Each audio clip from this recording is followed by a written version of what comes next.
హాయమ్మ రండి. బెల్లము వేరుశనగ పప్పుతో ఒకటే పాకంతో అచ్చులు చేశాను, అలాగే ఉండలు కూడా చేశాను. నేను ఎలా చేశానో మీరు చూసేద్దరు కానీ రండి. నాటు పల్లీ పప్పులతో పల్లీ చిక్కీ చేద్దాం. మీడియం ఫ్లేమ్ మీద పెట్టి వేయించుదాం. ఇవ్వండి ఇలా వేగిన పల్లీలని పొట్టు తీసేసుకుందాం. 500 గ్రాములు అంటే హాఫ్ కిలో పల్లీలకి 400 గ్రాములు బెల్లం వేసుకోవాలి. ఇన్ని నీళ్లు చిలకరించండి. ఆర్గానిక్ నువ్వుల నూనె వేస్తున్నానమ్మా నేను. కొంచెం నువ్వుల నూనె వేయండి. ఇది చూడండి, ఇలా నీరు వచ్చేస్తుంది. లో ఫ్లేమ్ లో పెట్టి వదిలేయండి. కరిగింది కదా, మొత్తం అంతా ఉడుకుతుంది. వేయించుకొని పొట్టు తీసిన వేరుశనగ పప్పుని జార్లోకి తీసుకొని కోర్స్గా గ్రైండ్ చేసి తీసుకొని వద్దాం.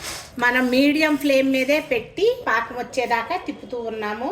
ఒకసారి పాకాన్ని చూడండి, ఇలా వచ్చింది కదా.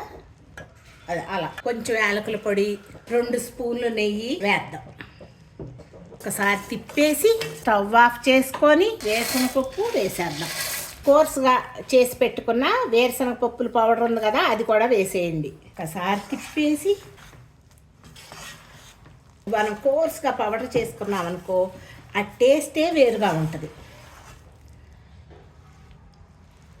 అంటే ప్లేట్ కానీ లేకపోతే ఒక శుభ్రమైన రాయి మీద వేసి కానీ అచ్చు పోసుకోవచ్చు. పాకంలో వేరుశనగ పప్పు వేసిన తర్వాత ఆరనిచ్చాం కదా, ఇప్పుడు ఇక టకటకా ఉండలు కట్టేద్దాం. ఎలా ఉంది నేను చేసిన పల్లీ పాకం? నచ్చిందా? నచ్చితే మీరు ఒకసారి చేసుకొని చూసి కామెంట్ చేయండి తల్లి. Thank you so much.